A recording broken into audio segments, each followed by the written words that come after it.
live by design, not by default.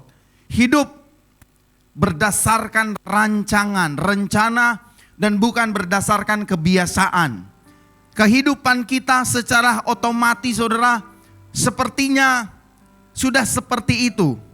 Kita hidup setiap hari dengan kebiasaan-kebiasaan yang kita terus lakukan, terus menerus. Setiap hari kita bangun pagi, kita punya tugas yang harus kita selesaikan, kita punya pekerjaan yang harus kita kerjakan setiap hari. Kita hidup seperti sudah teratur, seperti sudah diatur sehingga itu menjadi kebiasaan. Saya bilang sama jemaat di Mitra minggu lalu, saudara, kadang kita hidup di dunia ini, di dunia yang gelap ini. Kadang kita hidup di dunia yang gelap, kita kadang tidak memerlukan terang lagi. Kenapa? Karena hidup yang kita hidupi sudah seperti biasa. Secara otomatis kita melakukan hal yang biasa. Kalau kita ada di rumah, mati lampu, listrik padam. Seperti beberapa hari lalu, hari Jumat ya, listrik di Manado padam. Kecuali di rumah saya. Ya Bro Ben, di rumah kita listrik tidak padam. Kita kalau listriknya padam, saudara, di rumah kita sendiri, kita tidak terantuk di meja, di kursi, di lemari. Kenapa? Karena kita sudah hafal. Kita sudah tahu posisi meja ada di mana, posisi lemari ada di mana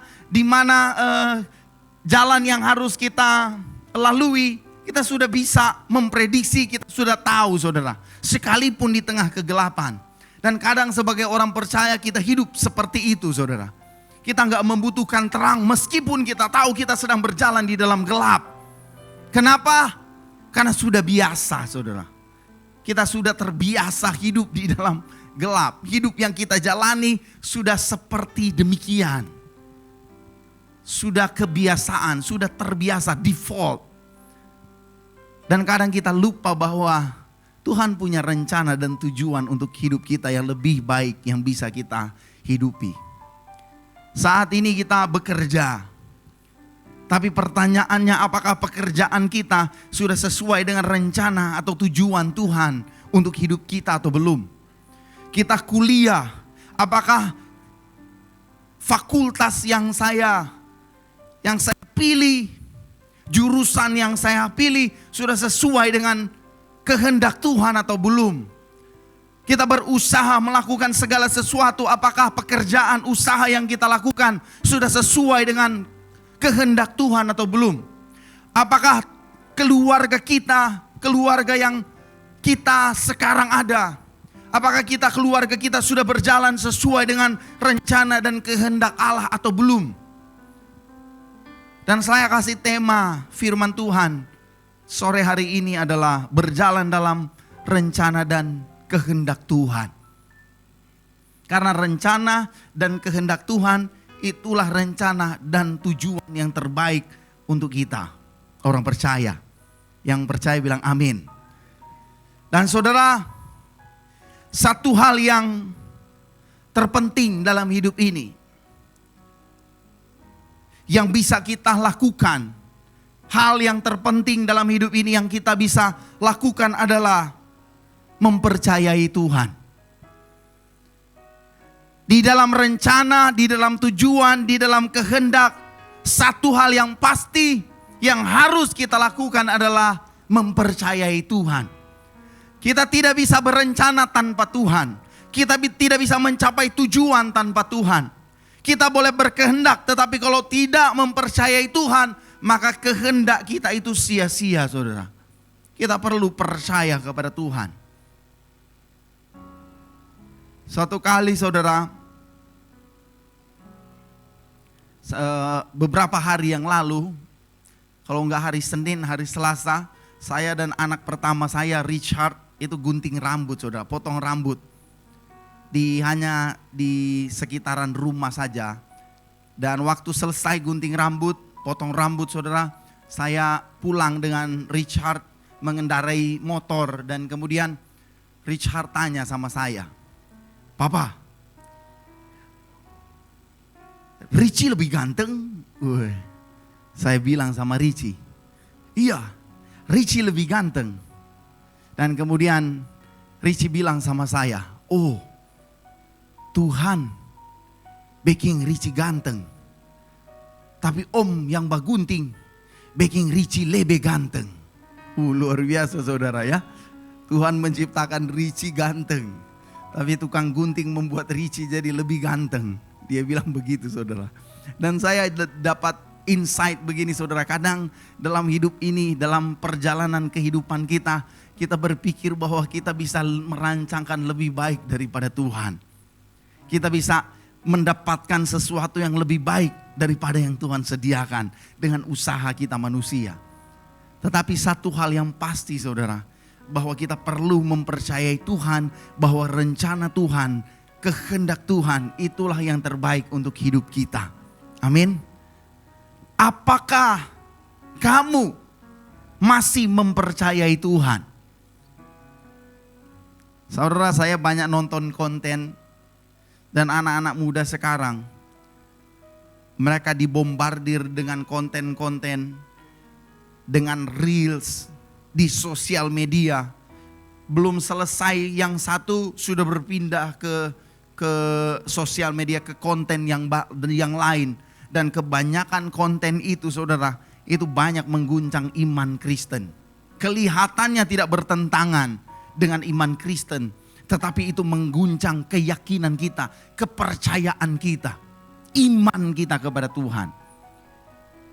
Dan banyak orang itu imannya gagal saudara. Bukan karena mereka tidak mau lagi beriman, tetapi banyak hal yang membuat iman mereka mulai terkikis sedikit demi sedikit. Iman Kristen, keyakinan, kepercayaan, kebergantungan kepada Tuhan itu mulai kikis saudara. Dan kita perlu kembali kepada rancangan Tuhan.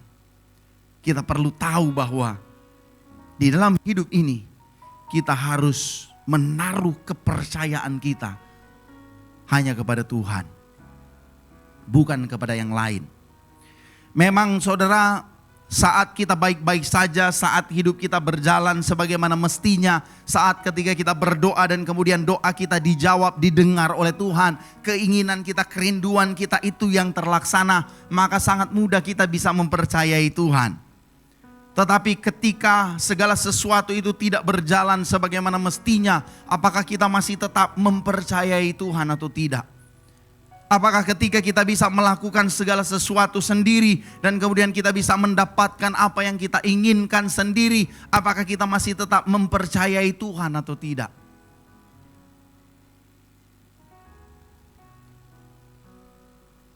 Untuk mengetahui apakah kita berjalan sesuai dengan rancangan atau kehendak Tuhan, supaya kita bisa mengetahui apakah kita berjalan dalam rencana dan kehendak Tuhan, maka kita perlu bertanya dalam hati kita, dalam diri kita, apakah kita benar-benar mempercayai Tuhan di dalam segala hal?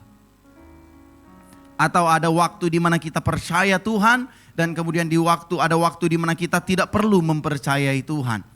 Ada waktu di mana kita berjalan sesuai dengan kehendak Tuhan, atau ada waktu di mana kita berjalan tidak perlu sesuai dengan kehendak Tuhan. Mempercayai Tuhan akan mempengaruhi seluruh kehidupan kita. Ketika kita percaya kepada Tuhan, maka hal itu, iman kita, kepercayaan kita akan mempengaruhi seluruh kehidupan kita dan kemudian akan mempengaruhi seluruh keputusan kita. Saya mau percaya Tuhan. Sekalipun orang bikin salah, sekalipun dia menyakiti saya mau tetap percaya Tuhan. Kalau kamu percaya Tuhan, kamu pasti mengampuni orang yang menyakitimu. Saya mau percaya Tuhan.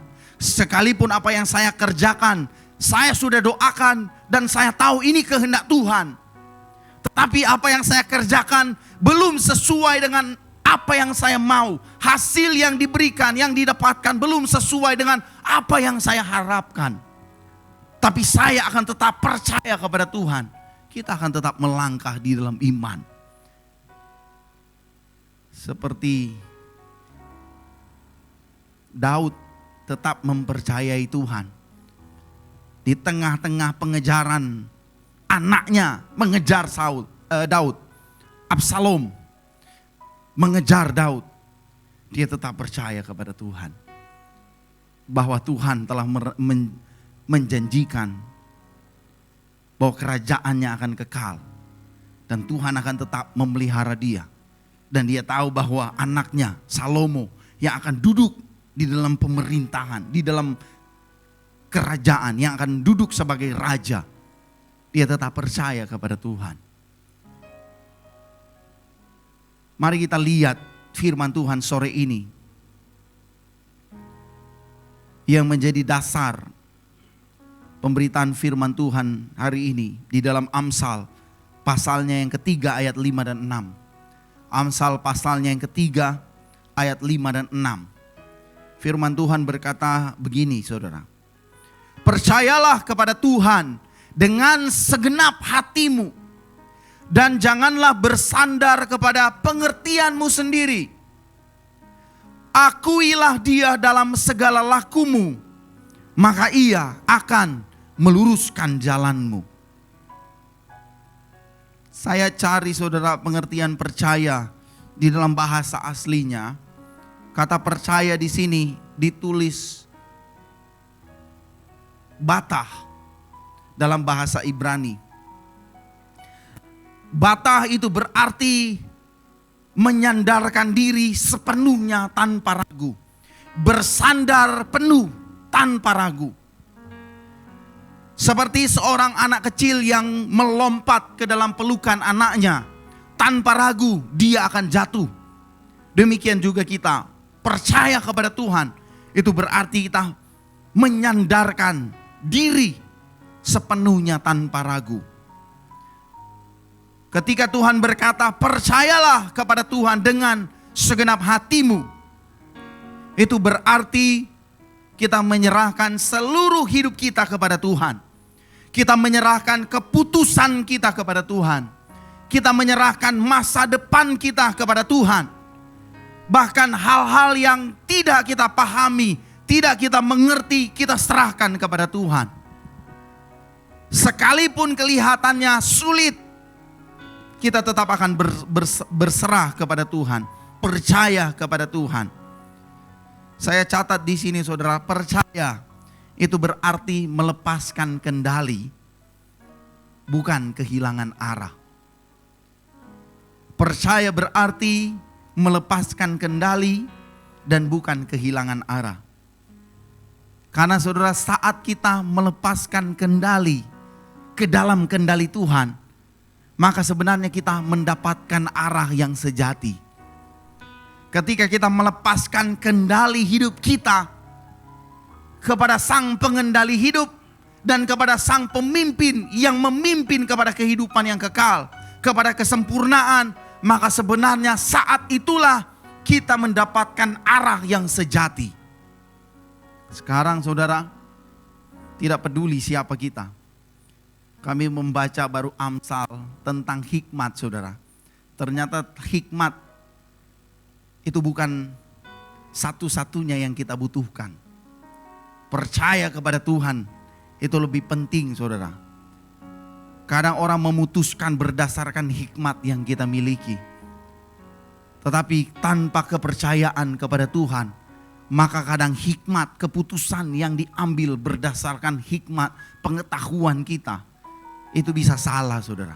Ada banyak keputusan yang salah yang bisa kita ambil berdasarkan hikmat, berdasarkan pengertian, berdasarkan pengetahuan, berdasarkan pengalaman di masa lalu. Ada banyak hal yang bisa kita ambil, keputusan yang kita ambil keliru. Tetapi ketika kita percaya kepada Tuhan dan Tuhan memegang kendali hidup kita, maka keputusan yang pernah kita ambil salah sekalipun Tuhan bisa mengarahkan kepada kebenarannya. Percaya sepenuhnya kepada Tuhan. Sekarang bagaimana kita tahu bahwa kita benar-benar mempercayai Tuhan sepenuhnya? Apakah hidup kita benar-benar mempercayai Tuhan dengan segenap hati? Yang pertama, saudara, Jikalau kita percaya kepada Tuhan, mempercayai Tuhan, maka kita tidak akan hidup tanpa firman. Yang setuju bilang amin. Kalau saudara orang percaya, maka saudara tahu dengan pasti bahwa kita tidak bisa hidup tanpa firman. Kita butuh firman setiap hari. Kita butuh tuntunan firman setiap hari. Manusia hidup bukan dari roti saja, tetapi dari setiap firman yang keluar dari mulut Allah. Kita bisa hidup kalau kita mempercayakan hidup kita kepada Tuhan. Kalau kita mencintai firman. Kalau kita benar-benar percaya kepada Tuhan, maka hidup kita akan hidup di dalam firman Tuhan. Kita tidak bisa mengandalkan khotbah setiap hari Minggu. Walaupun khotbah-khotbahnya bagus. Pendeta-pendetanya berkhotbah dengan baik. Dengan urapan Tuhan. Tetapi percayalah saudara, bukan tidak ada tujuan Tuhan memberikan firman-Nya. Tuhan mencatat firman-Nya. Tuhan mengizinkan firman-Nya itu kita miliki di rumah kita, di handphone kita, di mana saja kita ada, firman Tuhan itu ada. Itu bukan tanpa tujuan saudara. Karena Tuhan mau supaya kita hidup dari firman. Kita mempercayai Tuhan dengan membaca firman Tuhan setiap hari. Kita melihat hidup kita dari kacamata firman. Kita tidak bisa berkata, saya percaya Tuhan dan saya tidak membaca firman Tuhan. Itu tidak bisa saudara. Kita tidak bisa bilang, saya mengasihi Tuhan dengan segenap hati. Saya mencintai Tuhan. Saya percaya kepada Tuhan dengan segenap hati. Dan kita melalaikan firman, mengabaikan firman Tuhan. Itu tidak bisa saudara. Dan kita bersyukur kita ada di negara yang bebas untuk membawa firman, membawa Alkitab, membaca Alkitab di mana saja kita ada. Di tempat kerja pun kita bisa membaca Alkitab. Dan kalau kita hidup berdasarkan firman, mencintai firman, maka kita tahu bahwa saya percaya kepada Tuhan dengan segenap hati. Karena melalui firman Tuhan, kita bisa mengenal Dia, mengenal Tuhan, dan mempercayai Tuhan. Melalui firman saudara. Kita tidak bisa percaya kepada orang yang tidak kita kenal. Betul? Kita nggak bisa percaya kepada orang yang tidak kita kenal. Datang orang baru pertama kali, kok boleh pinjam auto? Nama nggak tahu, tinggal di mana. Sekalipun dia datang dengan shalom. Shalom kok. Wah, ini kok karena orang percaya rohani dan kemudian dia bilang, pembukaannya mantap. Shalom. Dan kemudian tiba-tiba kok langsung bilang, "Napa tuh auto? Mau apa? Mau pinjam auto? Napa tuh auto? Bawa Jo." Tidak bisa begitu saudara. Kita tidak bisa mempercayai seseorang yang tidak kita kenal. Kita tidak mungkin percaya kepada orang yang tidak kita kenal. Kepada pribadi yang tidak kita kenal. Kepada sesuatu yang tidak kita kenal. Kita tidak bisa percaya. Apalagi kepada Tuhan. Bagaimana kita mempercayai Tuhan tanpa mengenal Tuhan? Itu dasar saudara. Kalau Anda kenal Tuhan, Anda pasti percaya kepada Tuhan. Kenapa saya mempercayai Tuhan? Karena saya mengenal siapa Tuhan yang harus saya percayai. Karena kita mengenal Dia. Karena kita mengerti, tahu karakternya. Dan di dalam firman Tuhan, kita akan mengenal Dia. Di dalam firman Tuhan, kita akan mengerti karakter-karakter Allah. Seperti yang Pastor Melan sampaikan minggu lalu. Karakter Allah, kekudusan Allah. Kita mengerti, kita mengenal Tuhan melalui firman Tuhan. Dan kita gak bisa hidup tanpa firman. Dan karena kita percaya kepada Tuhan, maka kita juga mencintai firman-Nya. Tanpa firman, iman kita pasti rapuh, keropos. Kelihatan bagus, tetapi keropos di dalam. Kelihatan cantik, tetapi rusak di dalam. Kelihatan kuat, berdiri kokoh, tetapi rapuh. Itulah iman tanpa firman. Karena iman kita timbul dari pendengaran akan firman Allah. Iman kita timbul. Dan kalau kita sering goyah, sering lemah iman, sering galau dalam hidup ini, itu bagian-bagian itu lemah, galau, pusing, stres, itu karena kita perlu firman. Dan kegalauan-kegalauan kita, stres, pikiran kita yang berlebihan, itu bisa membuat keyakinan kita, iman kita itu goyah, terkikis. Kita perlu firman untuk memperkuat iman kita. Karena firmanlah yang memurnikan iman kita. Bagaimana saya bisa kuat, berdiri, tetap berdiri, sekalipun keadaan tidak seperti yang saya inginkan. Sekalipun apa yang saya doakan belum saya terima. Sekalipun apa yang saya rencanakan di dalam Tuhan belum kelihatannya terlaksana. Tetapi saya akan tetap berdiri teguh dengan iman. Karena saya tahu siapa yang saya sembah, Allah yang saya sembah. Karena saya tahu, saya mengerti karakter Allah dari firman-Nya. Karena saya membaca firman, maka saya tahu bahwa apa yang Tuhan buat itu baik. Karena saya membaca firman, maka saya tahu bahwa Tuhan setia dan adil, tidak pernah meninggalkan saya. Karena saya membaca firman, saya tahu bahwa segala rencana Tuhan itu untuk mendatangkan kebaikan bagi saya yang mengasihi Dia. Karena saya membaca firman, iman saya kuat.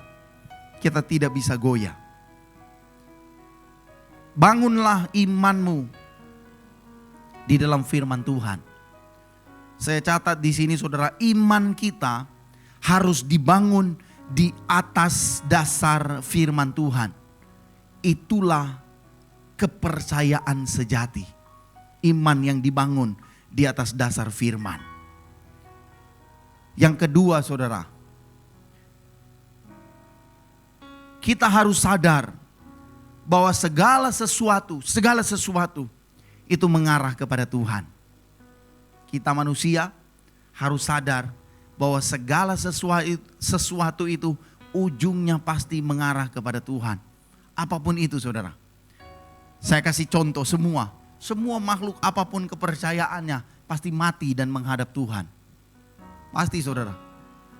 Ada umur panjang di tangan kanannya, di tangan kiri kekayaan dan kehormatan. Sekalipun kita anak Tuhan, orang yang percaya kepada Tuhan, maka kita tahu bahwa kita pasti akan menghadap Tuhan. Ujungnya pasti Tuhan. Mau kita berusaha sedemikian rupa, sekarang lagi top ya, makanan sehat. 10.000 saja saudara. Rebusan, semua rebusan, sayur-sayur, buah-buah, umbi-umbian, rebusan. Sekalipun kita menjaga hidup kita sehat, teratur, kontrol setiap bulan kepada dokter yang ahli. Tetapi kita tahu bahwa kita pasti berakhir dan menghadap Tuhan.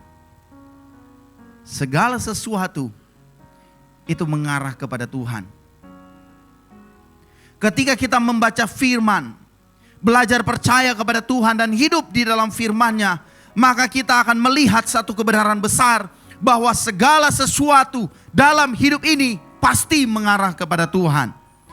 Tidak ada satupun apapun di bawah kolong langit ini yang ujungnya tidak kepada Tuhan. Bahkan di dalam Alkitab, saya belum cari ayatnya di mana, tetapi ayatnya ada. Bahkan iblis itu sekalipun diciptakan untuk tujuan mengarah kepada Tuhan. Iblis saudara, mengarah kepada Tuhan.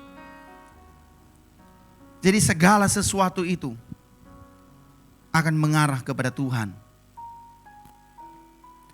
Roma 11, Roma pasalnya yang ke-11 ayat 33 sampai dengan 36. Roma pasalnya yang ke-11 ayat 33 sampai dengan ayatnya yang ke-36 berkata demikian. Oh alangkah dalamnya kekayaan, hikmat dan pengetahuan Allah. sungguh tak terselidiki keputusan-keputusannya, dan sungguh tak terselami jalan-jalannya. Sebab siapakah yang mengetahui pikiran Tuhan? Atau siapakah yang pernah menjadi penasehatnya? Atau siapakah yang pernah memberikan sesuatu kepadanya sehingga ia harus menggantikannya? Sebab segala sesuatu adalah dari Dia, dan oleh Dia, dan kepada Dia. Bagi Dialah kemuliaan sampai selama-lamanya. Amin. Segala sesuatu itu dari Dia, dan oleh Dia, dan kepada Dia. Segala sesuatu, saudara. Semua yang punya nama di bawah kolong langit ini, segala sesuatu adalah milik Tuhan dan pasti mengarah kepada Tuhan. Apakah keluargamu mengarah kepada Tuhan? Apakah pekerjaan kita mengarah kepada Tuhan? Apakah bisnis usaha kita mengarah kepada Tuhan? Apakah hubungan kita mengarah kepada Tuhan? Masa depan kita mengarah kepada Tuhan? Saya bisa melayani Tuhan, tapi bisa tanpa Tuhan. Saya bisa berkhotbah, tetapi bisa tanpa Tuhan. Kadang hidup kita yang kita jalani itu tanpa Tuhan. Kita tidak sadar bahwa hidup kita seluruhnya itu pasti bermuara kepada Tuhan. Pasti berpusat kepada Tuhan. Dan kalau kita mengerti bagian ini, keluarga kita harus mengarah kepada Tuhan. Pekerjaan kita harus mengarah kepada Tuhan. Usaha bisnis kita harus mengarah kepada Tuhan. Studi kita harus mengarah kepada Tuhan. Masa depan kita harus mengarah kepada Tuhan. Pekerjaan kita, cita-cita kita harus mengarah kepada Tuhan. Hubungan kita harus mengarah kepada Tuhan. Seluruh hidup kita harus mengarah kepada Tuhan. Pastikan saudara, kita mengerti bagian ini. Bahwa kita harus tahu ujungnya. Pasti mengarah kepada Tuhan.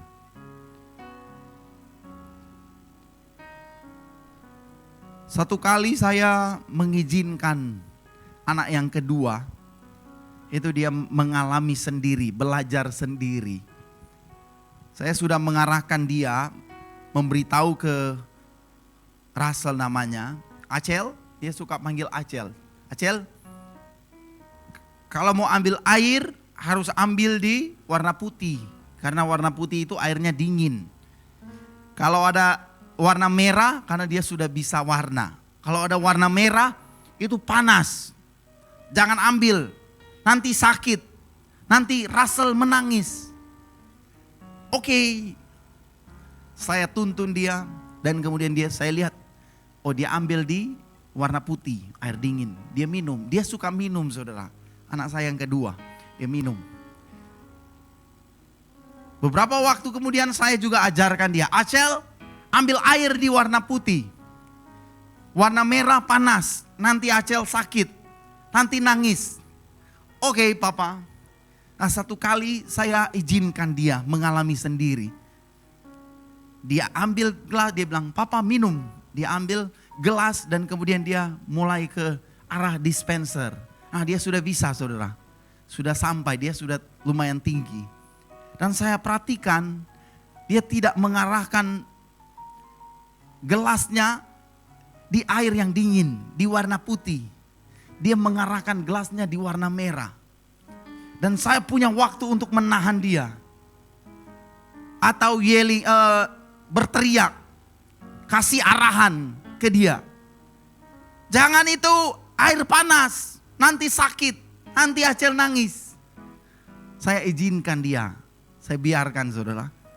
Waktu dia mau ambil air panas, dia tekan.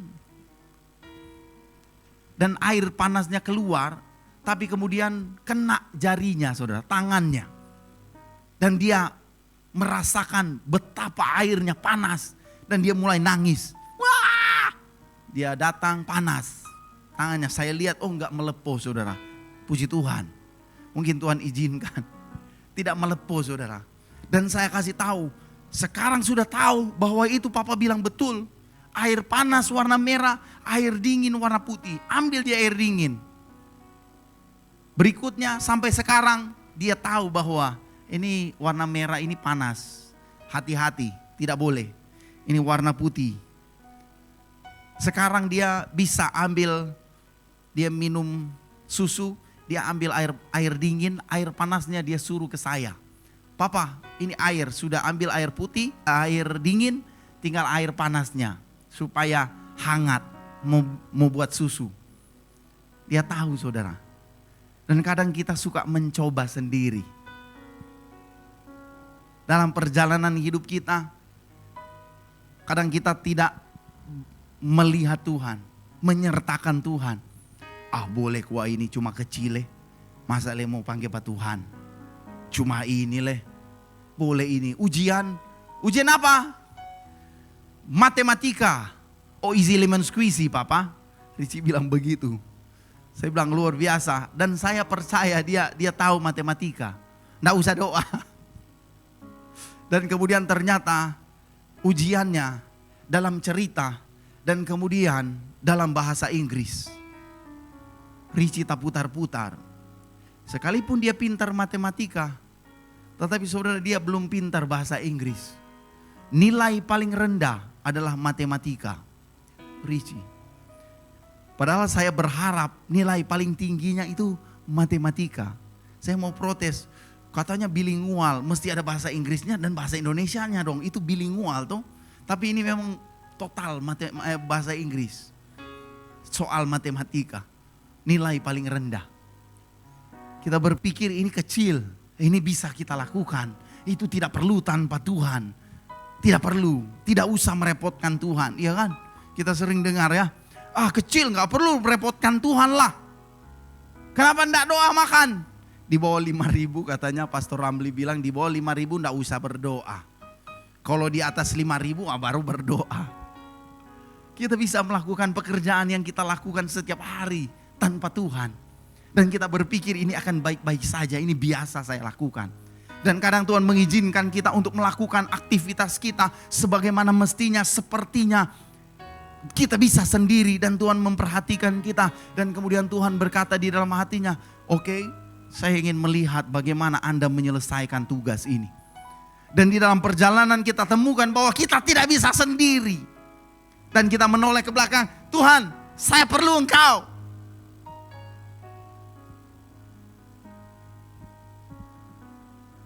Tapi Tuhan itu, Tuhan yang kita sembah adalah Allah yang mengasihi kita. Dia cinta kita tanpa syarat. Sekalipun mungkin apa yang kita lakukan meninggalkan Tuhan di dalam rencana kita, di dalam pekerjaan tugas kita sehari-hari, kita meninggalkan Tuhan dan mungkin itu menyakiti hati Tuhan karena kita tidak mempercayakan hidup kita kepada Tuhan. Sekalipun dia disakiti tetapi dia tetap mengasihi kita tanpa syarat. Dan firman Tuhan kembali datang kepada kita.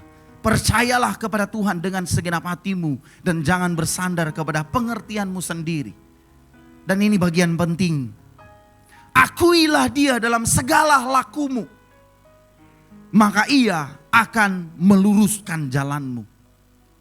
Kalau kita mau lihat jalan kita lurus saudara, kita perlu mengakui Tuhan. Kita perlu menyertakan Tuhan.